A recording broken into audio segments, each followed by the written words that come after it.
नमस्कार दोस्तों, स्वागत है आपका आज की क्लास में, जिसमें हम कवर करने वाले हैं टॉप 25 जियोग्राफी के इम्पोर्टेंट क्वेश्चन को, जो कि कई एग्जाम में पूछे गए हैं। हमने ये आपके प्रीवियस ईयर एग्जाम से क्वेश्चन को उठाया है, जो आपके लिए बहुत ही हेल्पफुल होने वाला है।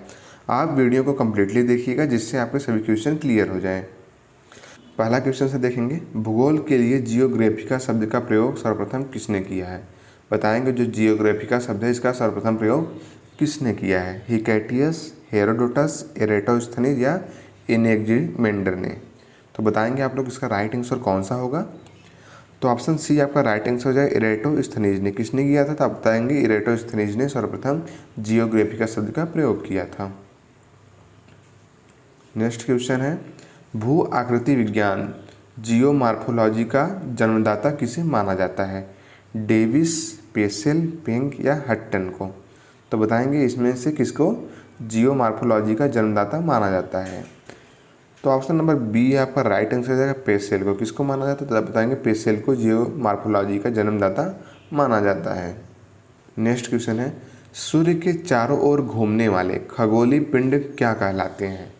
ग्रह, उपग्रह, क्षुद्र ग्रह या पुच्छल तारा। तो बताएंगे आप लोग इसका राइट आंसर कौन सा होगा कि सूर्य के जो चारों ओर घूमने वाले खगोलीय पिंड हैं उनको क्या कहते हैं। तो ऑप्शन ए आपका राइट आंसर हो जाएगा ग्रह कहलाते हैं। क्या कहलाते हैं, तो आप बताएंगे ग्रह कहलाते हैं। और जो ग्रहों के चारों ओर घूमते हैं, जो ग्रहों का चक्कर लगाते हैं, उनको क्या बोलते हैं, तो आप बताएंगे उनको उपग्रह बोलते हैं। इसको भी आप ध्यान रखेंगे। अगला क्वेश्चन है, ग्रहों की गति का नियम किसने प्रतिपादित किया। बताएंगे जो ग्रहों की गति का नियम है, इसको किसने प्रतिपादित किया है। कॉपरनिकस, गैलीलियो, न्यूटन या केपलर ने। तो बताएंगे आप इसका राइट आंसर कौन सा होगा।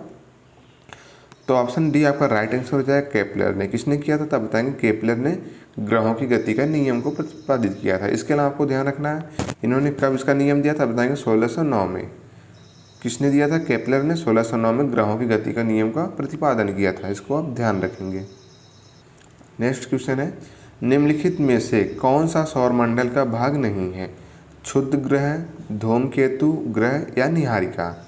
तो बताएंगे इसका राइट आंसर। तो ऑप्शन डी आपका राइट आंसर है निहारिका। निहारिका जो है सौरमंडल का पार्ट नहीं है। इसके अलावा अगर आपसे पूछ ले निहारिका क्या है, तो आप बताएंगे निहारिका अंतरिक्ष में धूल और गैस का एक विशालतम बादल होता है। क्या होता है, बताएंगे धूल और गैस का एक विशालतम बादल होता है। इनको ध्यान रखेंगे। नेक्स्ट क्वेश्चन है, अंतरिक्ष में कुल कितने तारामंडल हैं। 87, 88, 89 या 90। तो बताएंगे टोटल कितने तारामंडल हैं।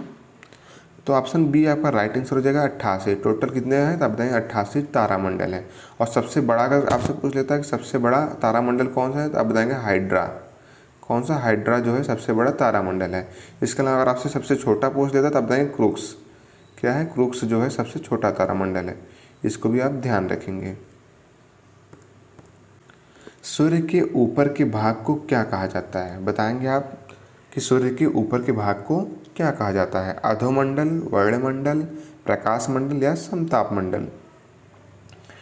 तो ऑप्शन बी आपका राइट आंसर हो जाएगा वर्णमंडल। किसका क्या बोलते हैं, आप बताएंगे वर्णमंडल बोलते हैं। अगर आपसे पूछता है कि मध्य वाले भाग को, तो आप बताएंगे प्रकाश मंडल। प्रकाश मंडल किसको बोलते हैं, तो आप बताएंगे मध्य वाले भाग को प्रकाश मंडल बोलते हैं, और ऊपर वाले भाग को वर्णमंडल बोला जाता है। अगला क्वेश्चन है, निम्नलिखित में से सर्वप्रथम किसने खोजा कि पृथ्वी सूर्य के चारों ओर घूमती है। अगला क्वेश्चन है, निम्नलिखित में से सर्वप्रथम किसने खोजा कि पृथ्वी सूर्य के चारों ओर घूमती है। न्यूटन ने, आइंस्टीन ने, कॉपरनिकस ने या डाल्टन ने। तो बताएंगे कि किसने सर्वप्रथम खोजा था कि पृथ्वी जो है सूर्य के चारों ओर घूमती है। तो ऑप्शन सी आपका राइट आंसर हो जाएगा कॉपरनिकस ने। किसने खोजा था, तो आप बताएंगे कॉपरनिकस ने। इसके लिए आपको ध्यान रखना है कि न्यूटन ने किसका नियम दिया, तो आप बताएंगे गति का। गति का नियम किसने दिया, तो आप बताएंगे न्यूटन ने दिया। इसको भी आप ध्यान रखेंगे। मध्य रात्रि का सूर्य किस क्षेत्र में दिखाई देता है। भूमध्य सागरीय क्षेत्र में, आर्कटिक क्षेत्र में, भूमध्य रेखीय क्षेत्र में या जापान से पूर्व के क्षेत्र में। तो बताएंगे किस जो मध्य रात्रि का सूर्य किस क्षेत्र में दिखाई देता है। तो ऑप्शन बी आपका राइट आंसर हो जाएगा आर्कटिक क्षेत्र में। किस में दिखाई देता है, आप बताएंगे आर्कटिक क्षेत्र में दिखाई देता है। इसको ध्यान रखेंगे आप। नेक्स्ट क्वेश्चन है, सूर्य के रासायनिक मिश्रण में हाइड्रोजन का प्रतिशत कितना है। 54%, 61%, 76% या 71%। तो ऑप्शन डी आपका राइट आंसर हो जाएगा 71%। अगर आपसे पूछता है हाइड्रोजन का प्रतिशत कितना है तो आप बताएंगे 71 से 73% तक होता है। इनको आप ध्यान रखेंगे। इसके अलावा आपसे हीलियम का पूछता है तो आप बताएंगे 24%। कितना होता है हीलियम का प्रतिशत, कितना होता है बताएंगे 24 जो है हीलियम का प्रतिशत होता है। इसके अलावा आपको ध्यान रखना है ऑक्सीजन का प्रतिशत पूछ ले तो आप बताएंगे 0.77। कितना 0.77% जो है ऑक्सीजन का होता है। और कार्बन का पूछता है तो आप बताएंगे 0.29। कितना 0.29% कितना होता है कार्बन का। इसको आप ध्यान रखेंगे। सौर पृष्ठ पर लगभग कितना तापमान होता है? 800 degree centigrade, 600 degree centigrade, 6000 degree centigrade या 1000 डिग्री सेंटीग्रेड। तो बताएंगे सौर पृष्ठ पर लगभग कितना तापमान होता है। तो ऑप्शन सी आपका राइट आंसर हो जाएगा 6000। कितना 6000 डिग्री सेंटीग्रेड इसका टेम्परेचर होता है। सूर्य का प्रकाश धरती तक पहुंचने में कितना समय लगता है? बताएंगे जो सूर्य का प्रकाश है उसे पृथ्वी तक पहुंचने में कितना समय लगता है। तो बताएंगे आप लोग इसका राइट आंसर कौन सा होगा। तो ऑप्शन ए आपका राइट आंसर हो जाएगा 8.3 मिनट। कितना 8 मिनट 30 सेकंड जो है इसका समय लगता है। कितना लगता है तो आप बताएंगे 8 मिनट 30 सेकंड। इसको आप ध्यान रखेंगे, जो कई बार एग्जाम में पूछा गया है। बुध नक्षत्र में एक वर्ष में दिनों की संख्या कितनी होती है? 36 दिन, 56 दिन, 88 दिन या 100 दिन। तो ऑप्शन सी आपका राइट आंसर हो जाएगा 88 दिन। बुध नक्षत्र में एक वर्ष में दिनों की संख्या कितनी होती है तो आप बताएंगे 88 दिन होती है। इनको ध्यान रखेंगे। और जो पृथ्वी का जो बुध का एक दिन होता है ये पृथ्वी के 59 दिन के बराबर होता है। कितना लगभग 59 दिन के बराबर होता है। इसको भी आप ध्यान रखेंगे। किस ग्रह को शाम का तारा कहा जाता है? मंगल ग्रह को, पृथ्वी, शुक्र या बुध ग्रह को। तो बताएंगे किसको शाम का तारा कहा जाता है। तो ऑप्शन सी आपका राइट आंसर होगा शुक्र ग्रह को। किसको कहा जाता है तो आप बताएंगे शुक्र ग्रह को शाम का तारा या सुबह का तारा भी कहा जाता है। क्या कहा जाता है बताएंगे सुबह और शाम का तारा दोनों किसको कहा जाता है बताएंगे शुक्र ग्रह को कहा जाता है।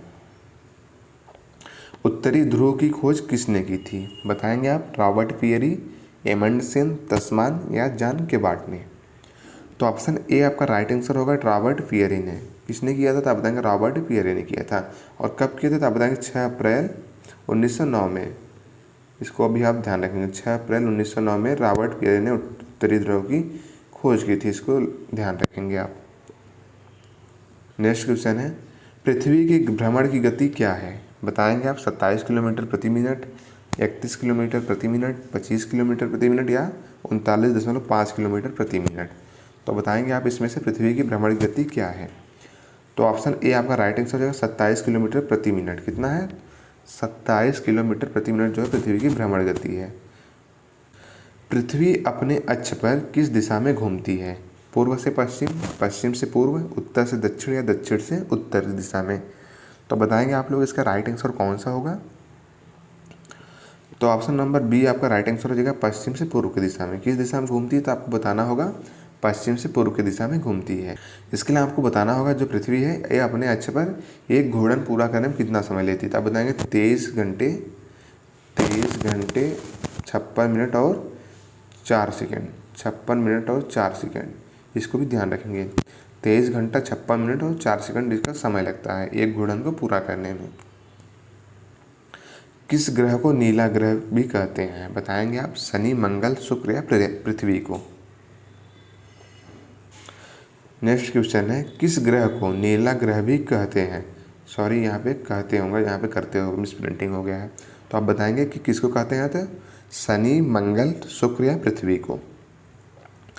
तो ऑप्शन डी आपका राइट आंसर जाएगा पृथ्वी को। किसको नीला ग्रह बोलते हैं तो आप बताएंगे पृथ्वी को नीला ग्रह भी कहते हैं।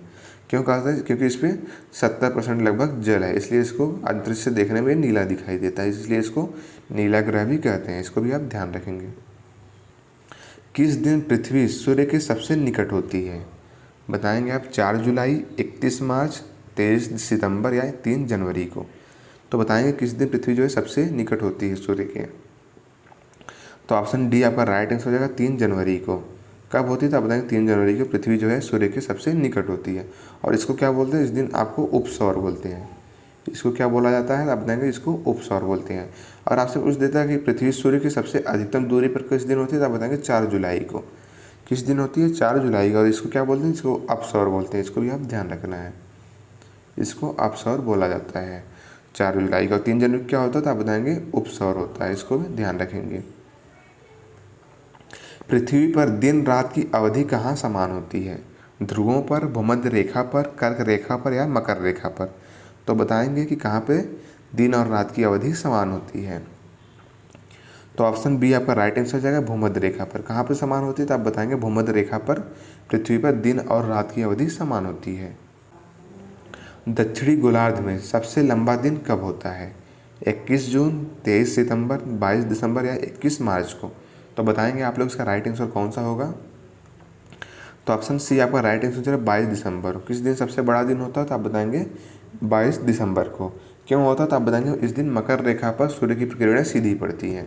किस लिए? तो मकर रेखा पर सूर्य की किरणें जो है सीधी पड़ती हैं, इसलिए यहाँ पे सबसे लंबा दिन होता है। निम्नलिखित में से कौन से ग्रहों के चारों ओर घूमने वाले उपग्रह नहीं है? बताएंगे आप कि निम्नलिखित में से कौन सा ग्रह है जिनके चारों ओर घूमने वाले उपग्रह नहीं है?